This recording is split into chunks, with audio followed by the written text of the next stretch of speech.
Somewhere between 500 and 600 BC,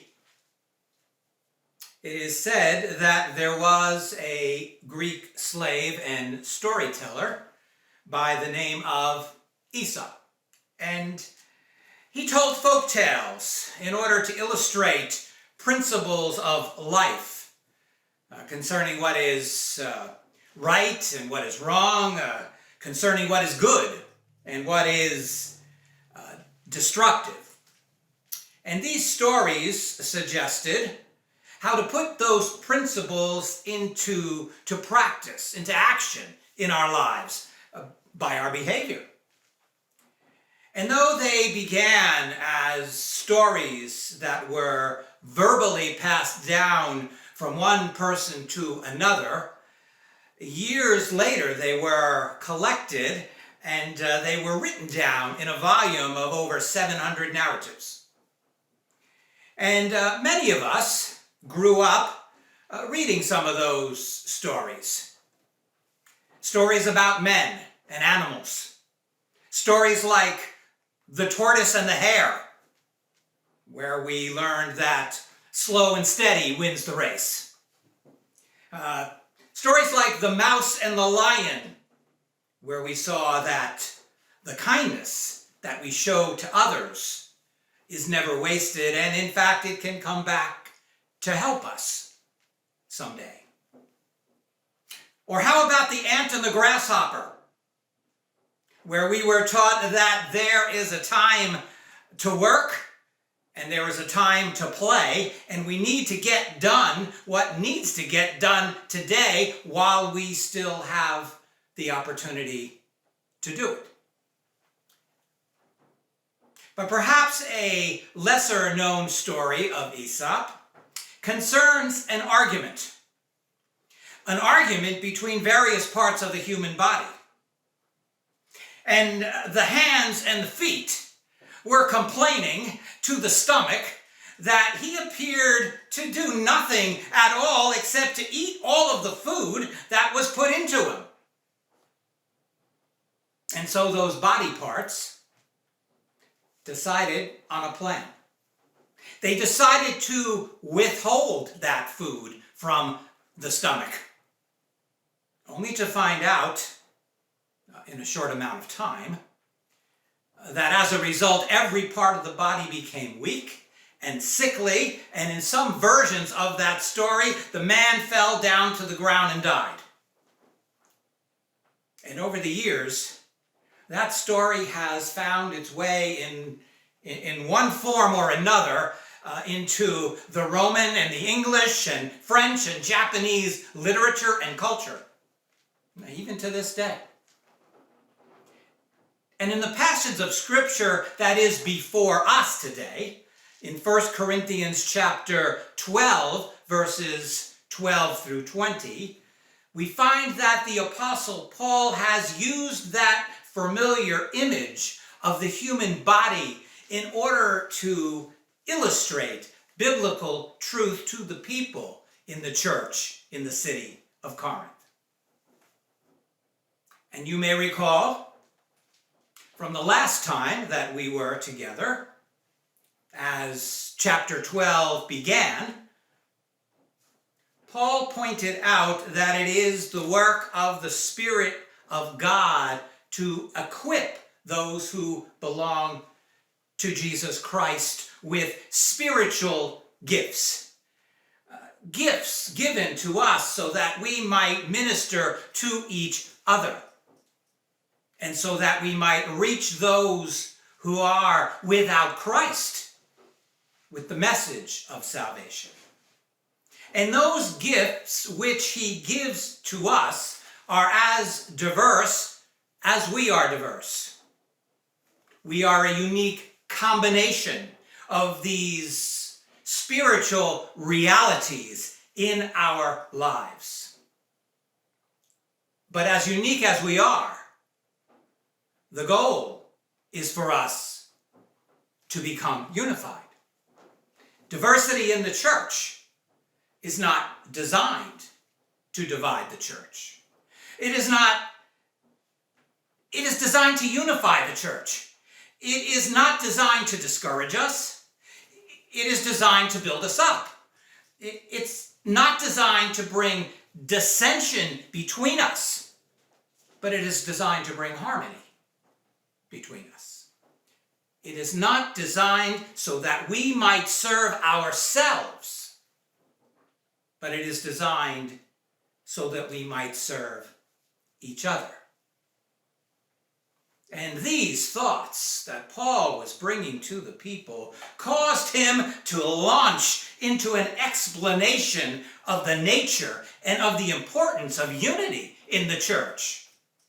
And so he begins on that subject in verse 12 of chapter 12 with an illustration of the importance of that unity, and he uses the example of the human body to make his point.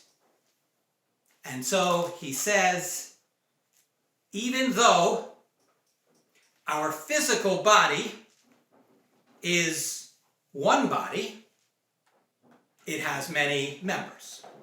Meros in Greek. It has many parts.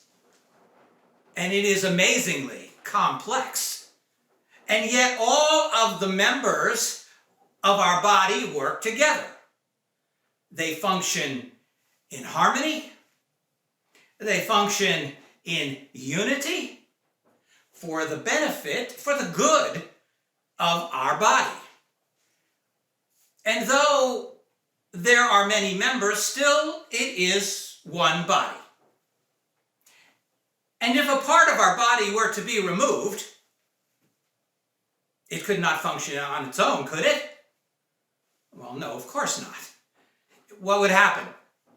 Well, it would shrivel up and die. So it's essential that each body part remains connected to our body in order to function, in order to have life. And so, it also is true of the body of Christ. Who's the body of Christ? It's the church, isn't it? He not only is with us, Christ is not only with us, but he is in us. We are one with Christ. He is in us, and we are in him. So we are a living expression of him. While he was here on this earth, Jesus manifested himself in a body, right?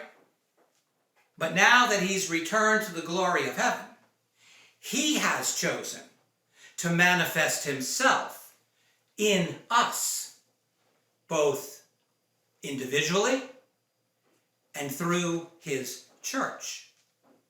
As Paul said in Galatians 2:20, it is no longer I who lives, but it is Christ who lives within me. And so he lives within the fellowship of believers who are the true church, which is his body. Christ being the head of the church. Christ being the source of our life. So now we are spiritually alive. We're eternally alive. Why? Because we are one with him. And without him, what would happen? We would shrivel up spiritually, and we would die. For by one Spirit, by the Spirit of God, we're told in verse 13, we were all baptized into one body. Baptizo in Greek. It means to submerge. It means to immerse. We who belong to Christ have all been spiritually immersed in him when we came to know him. We were immersed with one Spirit. As John the Baptizer said of Jesus in Matthew 3:11, I baptize you with water for repentance, but he will baptize you with the Spirit. He will immerse you in the Spirit.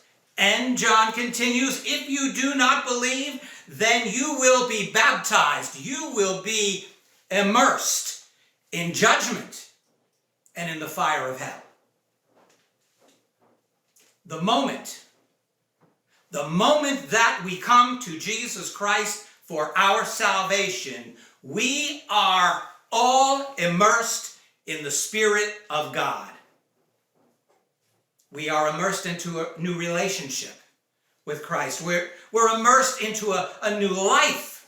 Whether we are Jews, Paul says in verse 13, or we are Greeks, whether we are slaves or we are free.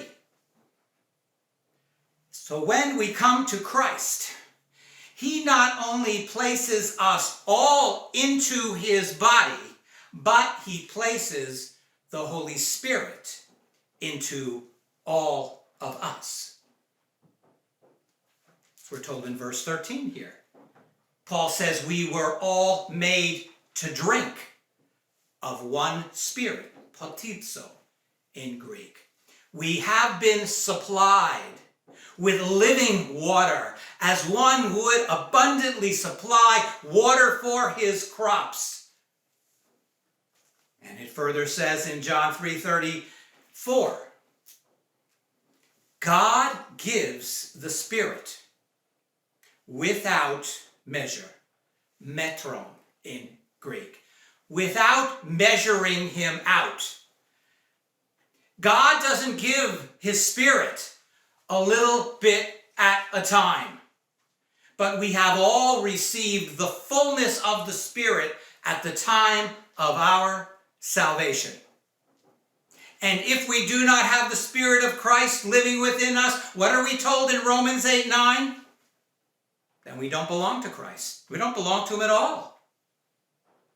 We are one body, with one life, with one Spirit living within us. But we have different functions. So, there is to be unity in our diversity. For even the human body is not just one member, Paul says in verse 14, but it has many members. And where would the unity in its diversity be? If your foot should say to you, because I'm not a hand, and I really want to be a hand, so I don't want to be a part of your body anymore. It is not for this reason that your foot is any less a part of the body, is it? And if your ear should say to you, because I'm not an eye, and yes, I would really like to be an eye, so I don't want to be a part of your body anymore. Well, it's not for this reason that your ear is any less a part of the body, is it? Well, of course not. It's still part of your body just because it refuses to function as a part of your body. And if your whole body were an eye, where would the hearing be? Paul asks. If your whole body were hearing, then where would the sense of smell be? We get the point, don't we? We get the picture. In the same way, it should have been obvious to the people in the church in Corinth, and it should be obvious to us, that our fellowship will function more efficiently, it will function more effectively if the people in our fellowship minister the gifts that we have been given by God, given by the Spirit of God, instead of seeking to have what has been given to others in the body of Christ. Perhaps this is a lesson that the church needs to learn today. For God in his wisdom, Paul adds in verse 18, has placed us, tithemi in Greek. He has assigned a place by divine appointment. A place for us, the members of his body, to each one of us. In the body of Christ, he's assigned a place for us. Did he make a mistake in designing us the way that we have been designed by him? Well, some people would say so. Yet we get the answer to that in Romans 9:20, where it says, "Who are you?" Who answers back to God and says, "Why have you made me like this?" God is like a potter who has authority over the clay, and so he has molded us and he's shaped us just as he has desired, thelo in Greek, as it has pleased him. And what should our response be to this? Well, shouldn't we be content with the way that he's made us? Shouldn't we be content with the gifts that he has given to us? And so, shouldn't we respond to this responsibility that we have been given in the body of Christ? Because if we were all one member, it says in verse 19, then where would the body be? Well, we wouldn't be a body, would we? But now, there are many diverse members, Paul concludes in verse 20. But there is to be one unified body.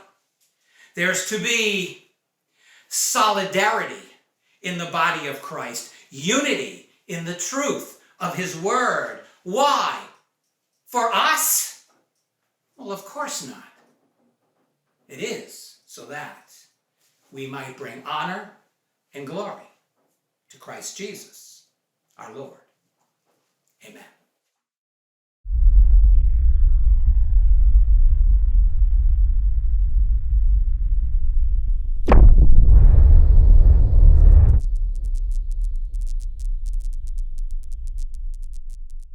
You've been listening to Bruce David Bell, pastor of Berean Bible Fellowship.